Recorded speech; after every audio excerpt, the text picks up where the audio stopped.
Typhoon Opong, international name Bualoi, the 15th tropical cyclone to hit the Philippines in 2025, unleashed its fury across eastern Visayas and southern Luzon this week, triggering widespread evacuations, infrastructure damage, and heightened alerts across dozens of provinces. The storm, which intensified rapidly from a severe tropical storm into a typhoon late Thursday, made multiple landfalls and continues to pose serious threats as it traverses the archipelago. According to the Philippine Atmospheric, Geophysical and Astronomical Services Administration, Pagasa, Typhoon Opong first made landfall in San Policarpo, eastern Samar at 11:30 p.m. On Thursday, September 25th, packing maximum sustained winds of 120 kilometers per hour and gusts reaching up to 165 kilometers per hour. The storm moved west-northwest at 25 to 30 kilometers per hour. By early Friday morning, Opong made a second landfall in Palanas, Masbate, slightly weakening into a severe tropical storm but retaining destructive wind strength. Pagasa warned that the storm's large diameter and fast movement could affect vast swaths of the country, with potential for additional landfalls in Mimaropa, Mindoro, Marinduque, Romblon, Palawan, before exiting into the West Philippine Sea. As of Friday morning, 16 areas were placed under Tropical Cyclone Wind Signal, TCWS number 3, including Masbate, Sorsogon, Albay, Marinduque, Romblon, and parts of Mindoro. Signal number 4, indicating typhoon force winds of up to 184 kilometers per hour, was raised over eastern Samar, northern Samar, and portions of Masbate and Titsao Island. Signal number 2 and number 1 covered Metro Manila, southern Luzon, parts of the Visayas, and even northern Mindanao, reflecting the storm's expansive reach. Pagasa also issued warnings for torrential rains, landslides, and storm surges, especially in coastal and mountainous areas. Local governments across the affected regions activated emergency protocols under the Department of the Interior and Local Government's Operation Listo, placing high-risk provinces under Alert Level Charlie. These included Albay, Batangas, Cavite, Laguna, Masbate, Metro Manila, and northern Samar. In Madridejos, Cebu, 735 residents were evacuated from 5 barangays late Thursday night. In Liban, Albay, families sought shelter at Pantao District Hospital, while churches such as Saints Peter and Paul Parish in Palangui opened their doors to evacuees. Northern Samar's Disaster Management Office reported that all 24 municipalities were on high alert, with food packs and rescue equipment pre-positioned. The Coast Guard suspended sea travel in multiple ports, including Allen and Calaba, Biliran, where rubber boats, life vests, and fire trucks were readied for emergency response. Cebu Pacific and other carriers offered flexible rebooking options for passengers affected by the storm, particularly those traveling to and from eastern Visayas, Baikal, and southern Luzon. Road clearing operations were underway in Tabagon, Cebu, where local officials urged residents to avoid unnecessary travel.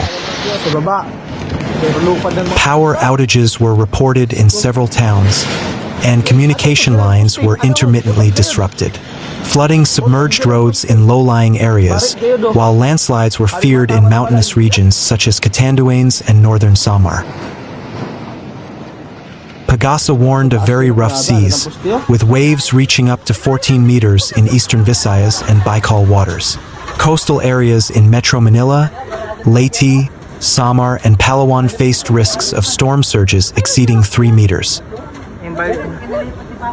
All types of vessels were advised to remain in port, and residents were urged to stay away from coastal zones. The Philippine Institute of Volcanology and Seismology, PHIVOLCS, issued a special advisory for communities near Mayon volcano in Albay. Heavy rainfall from Opong could trigger lahar flows, posing additional danger to settlements along river channels. Local officials were instructed to monitor volcanic hazards closely and prepare for rapid evacuations. President Ferdinand Marcos Jr. called for coordinated national response efforts, emphasizing the need for timely evacuation, resource mobilization, and post-disaster recovery planning. The National Disaster Risk Reduction and Management Council, NDRRMC, activated its Emergency Operations Center and deployed rapid response teams to priority areas. Local government units, LGUs, were instructed to maintain communication with barangay officials, ensure the safety of vulnerable populations, and disseminate accurate information through Bandilio systems and social media. Typhoon Opong is expected to cross southern Luzon throughout Friday, reaching the West Philippine Sea by early Saturday. While it may regain strength over open waters, it is forecast to exit the Philippine Area of Responsibility, PAR, by Saturday afternoon. Meteorologists caution that even areas outside the storm's direct path may experience severe weather due to the enhanced southwest monsoon. Provinces such as Zambales, Palawan, and Occidental Mindoro are likely to see heavy rains and gusty winds through the weekend. Typhoon Opong, which made its second landfall in Masbate province late Thursday night, left a trail of destruction across Masbate city, plunging neighborhoods into darkness, displacing hundreds of families, and crippling vital infrastructure. As emergency crews scrambled to assess the damage, residents woke to scenes of devastation. Roofs torn off, streets submerged, and livelihoods shattered. The storm struck Masbate City around 1 a.m. on September 26th, bringing sustained winds of up to 120 kilometers per hour and gusts reaching 165 kilometers per hour. Torrential rains battered the city for hours, overwhelming drainage systems and triggering flash floods in low-lying barangays such as Bualoi, Ibingay, and Nursery. "I've lived here for 40 years, and I've never seen anything like this," said Ernesto de la Cruz, a resident of Barangay Tugbo. "The wind sounded like a freight train. Our roof flew off and water started pouring in. We had to take shelter under the stairs." Initial assessments by the Masbate City Disaster Risk Reduction and Management Office, CDRRMO, revealed that over 1,200 homes sustained partial to severe damage. In Barangay Espinosa, entire rows of houses built from light materials were flattened. Concrete structures fared better but still suffered broken windows, collapsed fences, and roof damage. The city's public market reported structural cracks and water intrusion, forcing vendors to suspend operations. Several school buildings, including Masbate National Comprehensive High School, lost roofing sheets and classroom equipment to the wind and rain. Masbate Electric Cooperative, Maselco, confirmed that the city's power grid went offline at 2:15 a.m. due to toppled transmission lines and damaged substations. As of Friday afternoon, electricity had yet to be restored in most barangays, leaving residents without lights, refrigeration, or mobile charging. Telecommunication services were also disrupted. Globe and Smart Networks experienced outages, hampering coordination among emergency responders and isolating families from loved ones. Radio stations operated intermittently, relying on generator power to broadcast emergency updates. Floodwaters rose rapidly in coastal and riverside communities. Barangay Kinamalagan reported waist-deep flooding by dawn, prompting forced evacuations. In Barangay Matungo, a landslide blocked the main road, stranding residents and delaying relief efforts. The city's drainage system, already strained by urban congestion, failed to cope with the deluge. Streets turned into rivers, and vehicles were swept away or submerged. Rescue teams deployed rubber boats to reach stranded families, while barangay halls served as temporary shelters. Mayor Socrates Tuason declared a state of calamity by 9 a.m. Friday, unlocking emergency funds and enabling rapid mobilization of resources. Over 3,500 individuals were evacuated to 12 designated shelters, including Masbate City Sports Complex and local churches.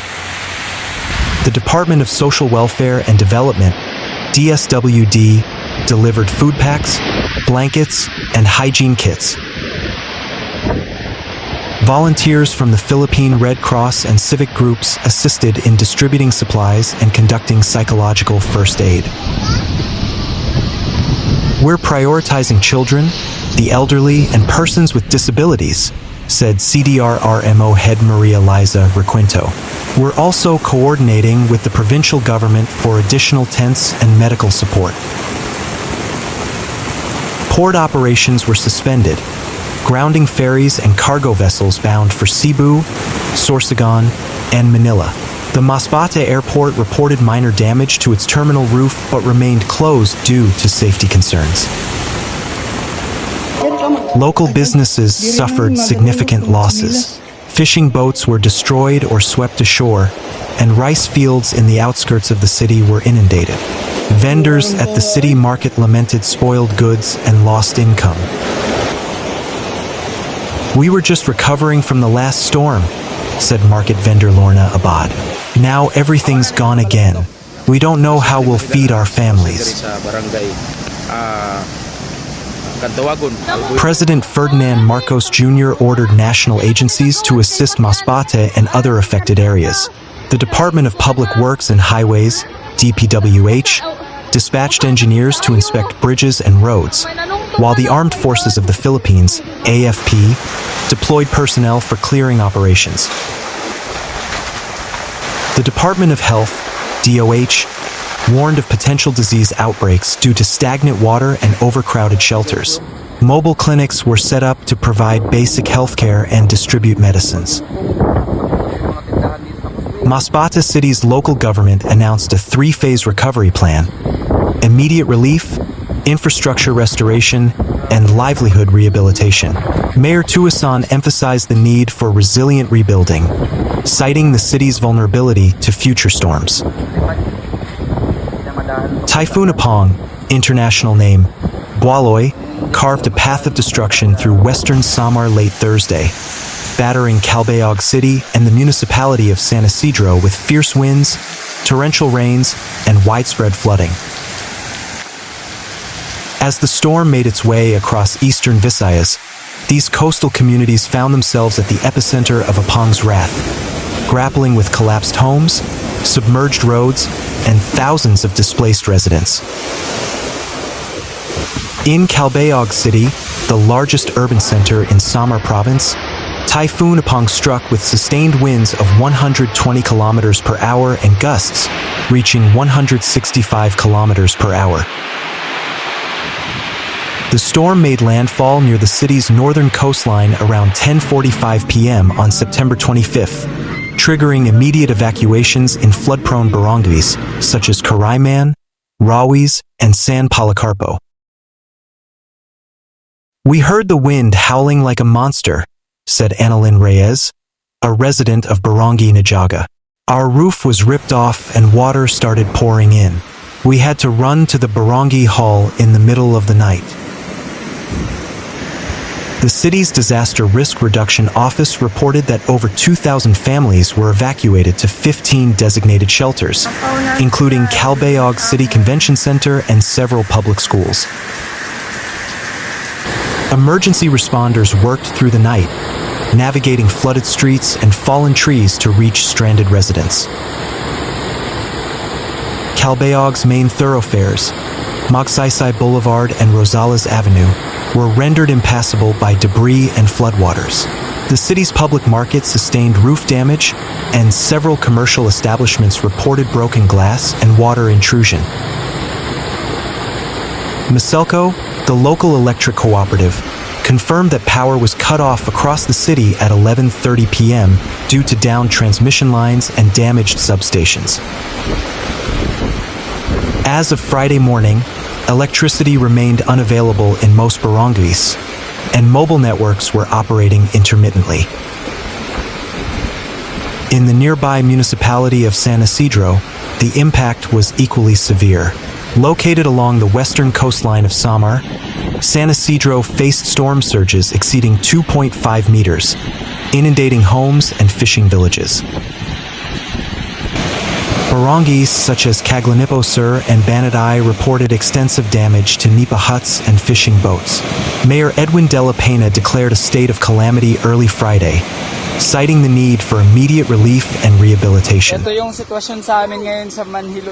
lost everything, our boats, our nets, even our homes, said fisherman Rogelio Abad. The sea came in like a monster and swallowed our village.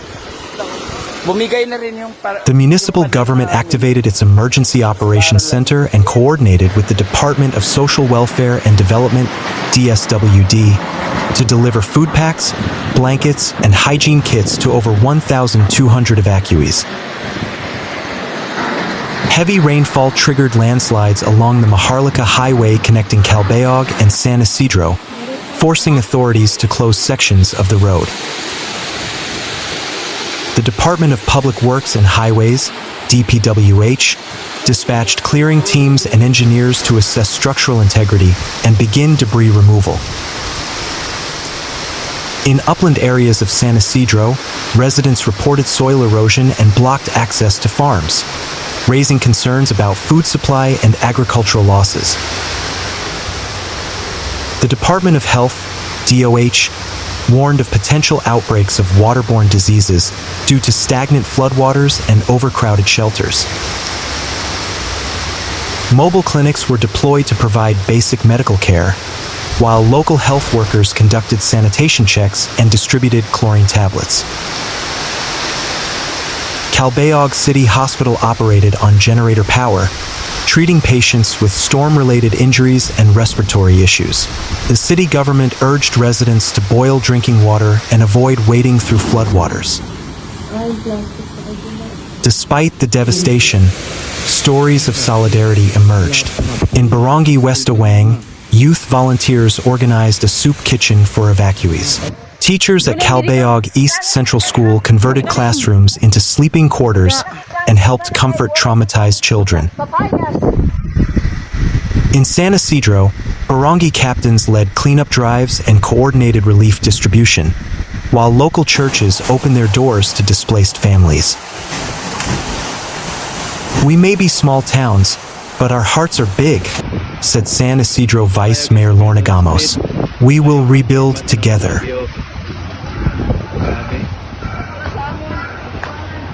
Lakas ng kanina ng hangin.